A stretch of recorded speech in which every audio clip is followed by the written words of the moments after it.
YouTube. I was pondering on the history and existence of Yeshua,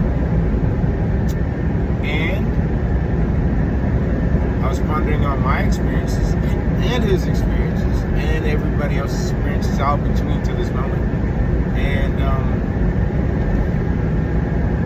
I know it's a no-brainer for anybody that's already spiritually aware, spiritually awakened, even partially, or just have an actual spirit. Because I like to say a lot, not everybody's human. And there's a lot of evidence that's leaning towards it, even though that's never going to be mainstream because they're in such a large number.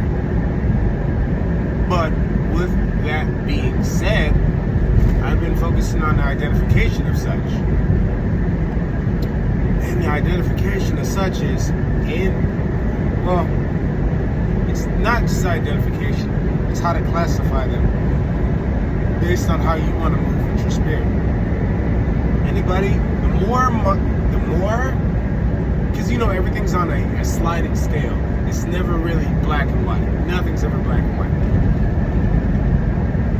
But the more hive-minded a person is, the more ungodly a person is.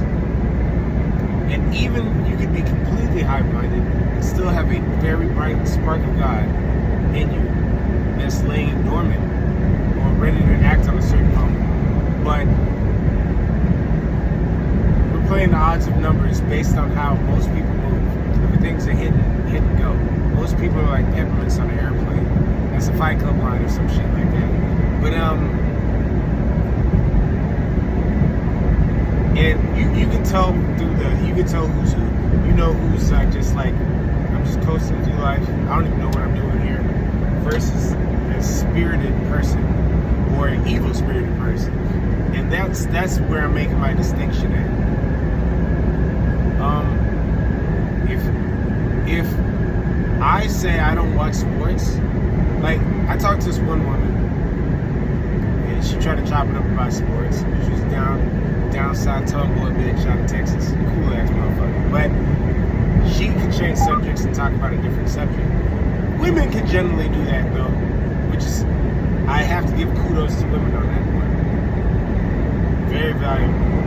Men, on the other hand, if I tell you I don't like sports, then all of a sudden, if I don't watch sports, even though I played in almost every sport, even more than likely they haven't, well, they'll find offense to it. Like, what? You don't spend a large portion of your time worshiping other men that just worked out in the gym. You rather spend your time in an actual gym?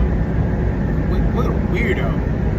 You're like, I don't, but they can sense that energy off of me. Hey, I'd rather train on fighting than watch somebody fight. I'd rather go play the sport than watch them play watch somebody play the sport. I'd rather be active in my life. But I'm going on a tangent. Basically, if they go off on a tangent on one thing, or if their energy, people are passive aggressive. Like the typical American passive aggressiveness, if they switch to that, then yeah, that's abhorrent. And more than likely, they're going to be doing a lot of passive aggressive or aggressive ungodly things to you. And it's best to cut it out. But if you're on your spiritual journey, more than likely your spirit's going to trouble them so bad, they'll cut themselves out. That's usually how it works nowadays.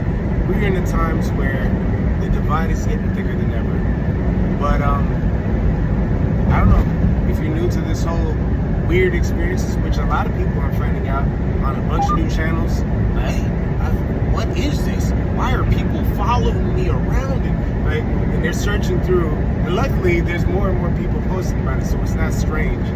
Like back in the day, it used to be strange. When it's like, yeah, this happens globally. Yes, there's a lot of weird people out here, and they're in groups. There's like 50,000 men in a private trap group, like sharing ideas on how to rape their wives, daughters, and mothers, and how to drug them. There's,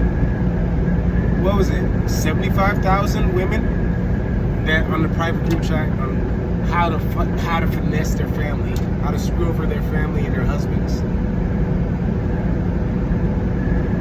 It's large groups of people that group together to do a lot of weird shit. So basically, my people perish from a lack of knowledge. Wherever you find it, find it. But do you